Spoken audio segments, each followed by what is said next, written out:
l'enfant qui fait du crawl. Je viens me placer à genoux. Ceux pour qui ça tire sous les chevilles, on vient glisser en dessous des chevilles un plaid ou un coussin de manière à soulager l'ongle. Ceux pour qui ça tire dans les genoux, on vient glisser sous les fesses un plaid ou un coussin de manière à les soulager. Et on peut utiliser autant de plaids et de coussins que nécessaire. Puis sur un périnée, expire, je me grandis. Je viens marcher comme un chat, amener mes bras loin devant pour dérouler le ventre sur les cuisses, poitrine sur les genoux. Puis je viens déposer mon front dans le tapis. Premier mouvement de crawl, je vais glisser ma main vers l'arrière et chercher à tourner paume de main vers l'extérieur de manière à ce que l'épaule s'ouvre et que l'omoplate glisse dans le dos vers la colonne vertébrale pour ensuite pouvoir faire mon mouvement de crawl. Attention, si vous tournez la main dans un sens qui vous paraîtra peut-être plus facile, mais sans que l'épaule ne bouge, il y a un moment où vous allez être coincé. Donc on cherche vraiment à sentir que l'épaule s'ouvre. D'ici, vous imaginez que vous êtes une petite marionnette, la main qui tire vers le ciel va vous monter sur vos genoux.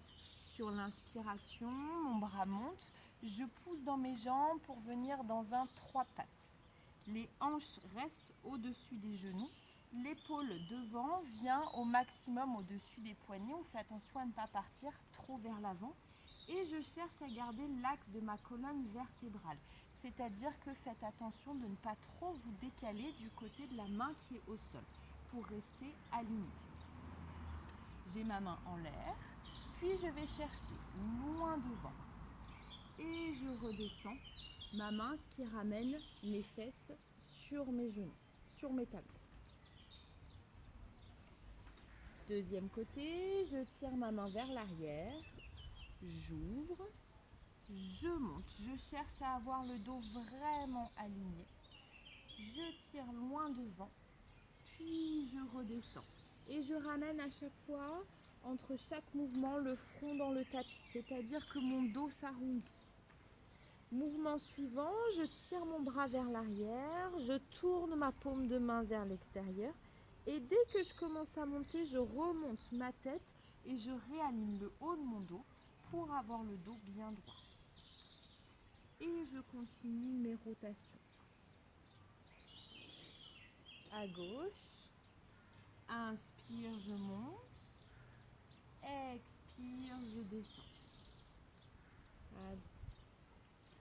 À gauche, j'ouvre, inspire, je monte.